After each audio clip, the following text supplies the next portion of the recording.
वंदे मातरम। आज हम चर्चा करेंगे ग्रोथ की। इसमें हम कई चीज़ें पढ़ेंगे, ग्रोथ मॉडल इत्यादि, कैसे इकोनॉमिक ग्रोथ है, कैसे इसकी प्रॉब्लम को कैसे सॉल्व करें, इसकी थ्योरी को देखेंगे।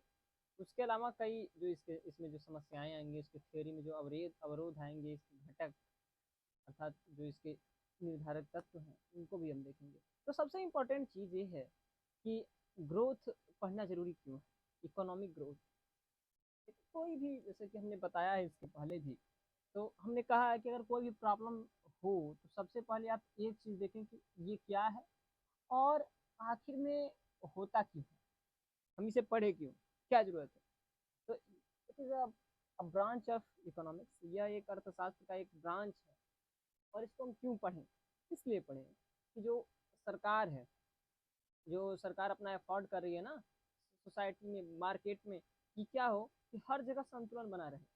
ध्यान दीजिएगा कि हर जगह पूरे मार्केट में संतुलन बना रहे। संतुलन परमानेंट बना रहे, कहने का मतलब ये है कि लॉन्ग पीरियड, जैसे मान लीजिए इट इज इक्विलिब्रियम।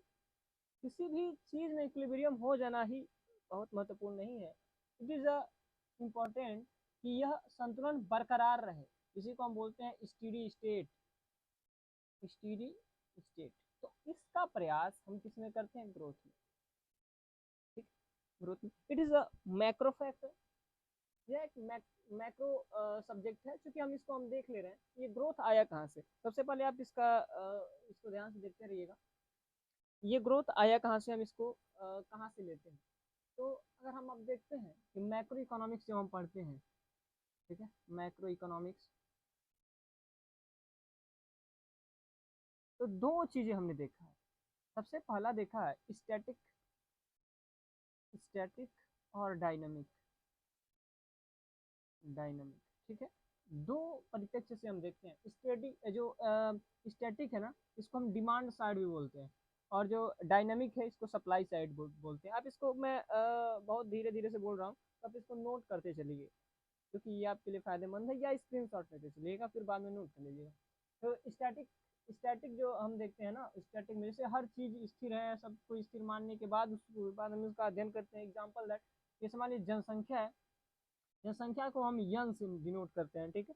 तो अगर मान लीजिए यन है, लेकिन जब डायनेमिक स्टेट में हम क्या करेंगे कि हम इससे परिवर्तन को देखेंगे, इसमें परिवर्तन कितना हुआ, डेल्टा यन को देखेंगे। बस यही है, इसमें हम ये देखते हैं कि डेल्टा यन में चेंज कितना हुआ डायनेमिक स्टेट में, जैसे परिवर्तन के साथ जो मार्केट है उसमें इक्विलिब्रियम किस प्रकार से होता है, दैट इज डायनेमिक। अब जो डिमांड साइड है, इसमें क्या है, डिमांड साइड में है रोजगार, एम्प्लॉयमेंट है, ठीक है, रोजगार। उसके अलावा है आय, नेशनल इनकम, या आय जिसे हम वाई भी बोलते हैं, ठीक है। उसके अलावा कई चीजें हैं, ठीक है, रोजगार का स्तर, रोजगार का निर्धारण, नेशनल इनकम अर्थात आय का निर्धारण इत्यादि हमने पढ़ा है ना मैक्रो में। सारी चीजें तो हम मैक्रो में अध्ययन करते हैं। लेकिन इसमें हम क्या करेंगे, जैसे मान लीजिए वाई है, आय है, इसमें हम क्या करेंगे कि वाई चेंज कैसे हो रहा है, वाई में परिवर्तन कितना है, अगर परिवर्तन हो रहा है तो उसको संतुलन कैसे किया जाए, हाउ टू कंट्रोल इट, हम इसको होल्ड कैसे करें, ये इसमें हम अध्ययन करेंगे। It is very very must important to learn. अब इसमें हम क्या करेंगे, सबसे पहले एक चीज आप देखें, माइक्रो इकोनॉमिक्स में हमने बताया था कि जो दो साइड है, एक इज डिमांड साइड और उसके अलावा एक है सप्लाई साइड, ठीक है। डिमांड साइड है, सप्लाई साइड, इसे हम स्टैटिक बोलते हैं और इसको हम बोलते हैं डायनामिक, ठीक है। अब इस डायनामिक साइड में क्या होता है, एक होता है ट्रेड साइकिल, ट्रेड साइकिल, और सेकंड इज ग्रोथ। दो मॉडल है इसमें, दो तरीके से हम डायनामिक को अध्ययन करते हैं। एक सबसे पहला है ट्रेड साइकिल और दूसरा है ग्रोथ। अब ट्रेड साइकिल क्या है, आपने देखा होगा, बाद में उदाहरण आप देखेंगे कि ट्रेड, अगर आपने मैक्रो इकोनॉमिक्स पढ़ा होगा तो उसमें हमने देखा होगा ट्रेड मतलब फ्लक्चुएशन, ठीक है। ये दो कारण से आते हैं, एक है मॉनेटरी वेरिएबल के अर्थात मौद्रिक कारण से, और दूसरा है अमौद्रिक वेरिएबल, जिसमें समुएशन आते हैं, हिक्स आते हैं, ये सारे लोग आते हैं। जो मौद्रिक है उसमें क्या आते हैं, हार्ट्रे आते हैं और हायक आते हैं। हार्ट्रे और हेयक ये दो लोग हैं मौद्रिक, जो ट्रेड साइकिल को सपोर्ट करते हैं, इसे बिजनेस साइकिल भी बोलते हैं। और उसके अलावा जो अमौद्रिक है उसमें हिक्स है, सैमुअल्सन है इत्यादि, फिर मैक्रो इकोनॉमिक्स में हम देखेंगे। तो ये ट्रेड साइकिल है। उसके अलावा ग्रोथ मॉडल, उसमें एक चीज और आता है, ग्रोथ मॉडल। तो growth model is a part of macro economics, ठीक है। ये मैक्रो इकोनॉमिक्स का पार्ट है और हम इसे अध्ययन करते हैं ताकि हम जो लॉन्ग रन में, देखिए यहाँ से देखिए आप इसका स्क्रीनशॉट ले लें, ताकि हम लॉन्ग रन में अर्थात लॉन्ग रन में कैसे संतुलन को बरकरार रखें। ठीक है, संतुलन बरकरार रखें। ठीक है, इसे होल्ड रखें कैसे, स्टेडी स्टेट में क्या हम इक्विलिब्रियम पा सकते हैं, ठीक है, या हमें मिल सकता है या नहीं, इस सारी चीज़ों पे हम चर्चा करेंगे। आगे धीरे धीरे ये सब आता जाएगा, आप इसका स्क्रीनशॉट लें, आगे धीरे धीरे ये आता जाएगा जिसके बारे में हम चर्चा करेंगे। ठीक है, अब जो स्टैटिक साइड है जिसे हम डिमांड साइड बोलते हैं या स्टैटिक साइड बोलते हैं, उसमें हमने जो भी चीज़ें हमने देखा था बीए में, अगर आप पढ़ेंगे तो आपको मिलेगा, इसमें बहुत सारी चीज़ें आपको मिलेंगी, जैसे कि हमने बताया इसके पहले कि वाई मिलेगा जिसे हम आई बोलते हैं, उसके अलावा के मिलेगा कैपिटल। ठीक है, ये सारी चीज़ें हम देखेंगे, लेकिन उसमें क्या होता है, इसमें हम उनके चेंज के दो तीन चीज़ें की बात करते हैं। सबसे पहले हम देखते हैं कि परिवर्तन, परिवर्तन। ठीक है, अब परिवर्तन को कैसे दिखाते हैं, और दूसरा हम इसमें देखेंगे परिवर्तन की दर, परिवर्तन की दर। ठीक है, दो चीज़ों को हम देखते हैं। ठीक है, परिवर्तन और परिवर्तन की दर।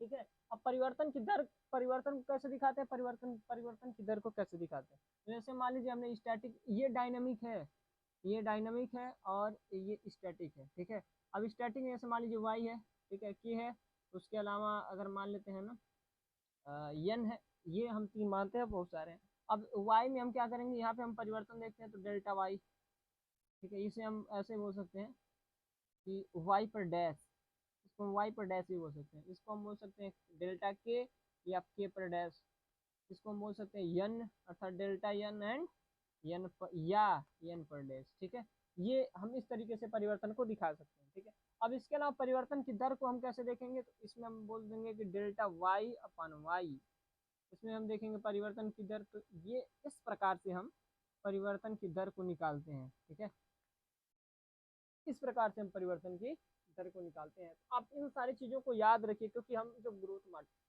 मॉडल की चर्चा करेंगे, जैसे कि समस्याओं की चर्चा करेंगे, उसमें जितने सिद्धांत आए सैद्धांतिक वर्णन करेंगे, तो इसमें इन सारी चीज़ों का महत्वपूर्ण योगदान है, इनका रोल है।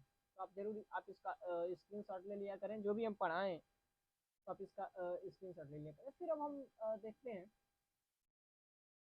इसके बाद हम क्या करेंगे।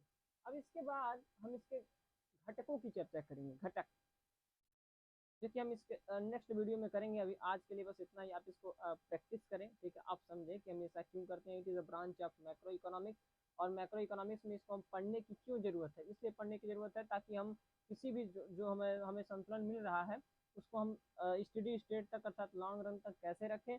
उसके बाद हम इसमें क्या करते हैं, डायनेमिक स्टेप को देखते हैं, जैसे मान लीजिए डेल्टा के में परिवर्तन कैसे हो रहा है, उसके बाद उसकी परिवर्तन अगर हो भी रहा है तो किस दर से परिवर्तन हो रहा है, इन सारी चीज़ों का हम अध्ययन इसमें करते हैं।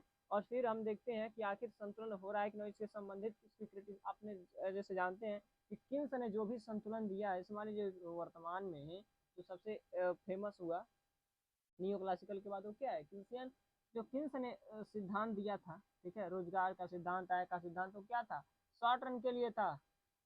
शॉर्ट रन में क्या होती है, स्थिर होती हैं सारी चीजें, कुछ चीजें क्या होती हैं, स्थिर होती हैं। ठीक है, कुछ संसाधन स्थिर होते हैं, लेकिन लॉन्ग रन में क्या ये पॉसिबल है, इट इज अ पॉसिबल और नॉट, इसको हम ग्रोथ में देखते हैं, इसको हम ग्रोथ में देखते हैं कि क्या ये पॉसिबल है कि नहीं, ये लॉन्ग रन में हम देखते हैं। तो लॉन्ग रन में हैरेड डोमर आते हैं, सोलो का मॉडल आता है, रिकार्डो भी कुछ अपनी कुछ चीज़ें बोले हैं उसमें ग्रोथ में। उसके बाद फिर हम सोलो का देखेंगे, उसके अलावा भी कई सिद्धांत देखेंगे, धीरे धीरे जैसे जैसे आएगा वैसे हम आपको बताते जाएंगे स्टेप बाय स्टेप। आपको आप बस आप इस चैनल को लाइक सब्सक्राइब और फॉलो करिए, ताकि आप इसको देखते रहिए ना, हम आपको सीक्वेंस वाइज लेके चलेंगे, आपको कोई भी मतलब डिस्टर्बेंस नहीं होगा। अब किस का जो शॉर्ट रन है वो लॉन्ग रन में कायम है कि नहीं, जो मान लीजिए संतुलन तो मिल गया, लेकिन लॉन्ग रन में पूर्ण रोजगार की संतुलन है कि नहीं, जनसंख्या इत्यादि, जब जनसंख्या बढ़ रहा है, इनकम बढ़ रही है, ये सारी चीजें किस दर से बढ़ रही हैं, इसके बीच संतुलन कैसे, क्या एक साथ बढ़ रही है, अगर एक साथ बढ़ रही है तो क्या स्टीडी स्टेट है, तभी ये स्टीडी स्टेट है। अब इसके अलावा हम इसकी व्याख्या करेंगे परिभाषाओं के आधार पर। अब इसके अलावा कई परिभाषाएं हैं जिसको हम ग्रोथ में शामिल करते हैं। सबसे पहले 1960 के पहले ग्रोथ और डेवलपमेंट में कोई मतलब भेद नहीं था, जो ग्रोथ था वो डेवलपमेंट कहा जाता था, लेकिन 1960 में एक बदलाव हुआ कि ग्रोथ से, जी हम इसको जी से प्रदर्शित करते हैं, ग्रोथ से डेवलपमेंट को अलग किया गया। ठीक है, अब जैसे ही अलग किया गया, अब देखिए ग्रोथ का मतलब क्या है कि क्वांटिटी क्वांटी क्वांटिटी इसमें देखा जाता है, और इसमें क्या देखा जाता है, क्वांटिटी के साथ क्वालिटी भी देखा जाता है, क्वालिटेटिव वेरिएबल भी देखे जाते हैं। देखिए क्वांटिटी जैसे प्रति व्यक्ति आय, पीसीआई बढ़ रहा है कि नहीं, ये हम देखते हैं कि क्या प्रति व्यक्ति आय बढ़ रहा है। अगर किसी देश का प्रति व्यक्ति आय बढ़ रहा है, या हम इसमें ऐसे बोल सकते हैं किसी भी देश का प्रति व्यक्ति आय बढ़ रहा है, या नेशनल इनकम मोटे तौर पे हम मान लेते हैं, बाद में सुधार होने के बाद नेशनल इनकम से कहाँ प्रति व्यक्ति आय की तरफ हम गए, जो मॉडर्न इकोनॉमिक्स हम देखेंगे, तो जो नेशनल इनकम में बढ़ रहा है कि नहीं, उसमें अगर देखेंगे तो क्वांटिटी लिया जाएगा। लेकिन ये हमें किसी भी चीज के केवल ग्रोथ का मतलब ये है, ये क्या मतलब है, संपूर्ण योग्यता को नहीं बता सकता। नेशनल जो किसी देश है, नेशनल इनकम उसकी संपूर्ण योग्यता को, संपूर्ण खुशहाली को नहीं बता सकता। ठीक है, संपूर्ण कुशलता को नहीं बता सकता। इसके लिए हमें कहाँ जाना पड़ेगा डेवलपमेंट में, यार इसकी क्वालिटी कैसी है, यहाँ पे धार्मिक सहिष्णुता कैसी है, यहाँ पे पॉलिटिकल इन्वायरमेंट कैसा है, ठीक है, यहाँ पे यहाँ का वातावरण कैसा है, ये सारी चीजें, इसे हम क्या बोलते हैं, क्वालिटेटिव वेरिएबल, ये कैसे हैं, जब ये सही रहेंगे तो क्या बोलते हैं इसे, डेवलपमेंट। ठीक है, इसे हम बोलते हैं डेवलपमेंट। तो ग्रोथ एंड डेवलपमेंट में सबसे पहले हम क्या पढ़ेंगे, ग्रोथ। ठीक है, क्योंकि ये ग्रोथ मॉडल ही है, तो सबसे पहले हम क्या पढ़ेंगे, इसमें ग्रोथ पढ़ेंगे, इस डेवलपमेंट को नहीं पढ़ेंगे। अब इसके विचार, इसमें कई लोगों ने क्या किया था, अपना अपना विचार दिया है।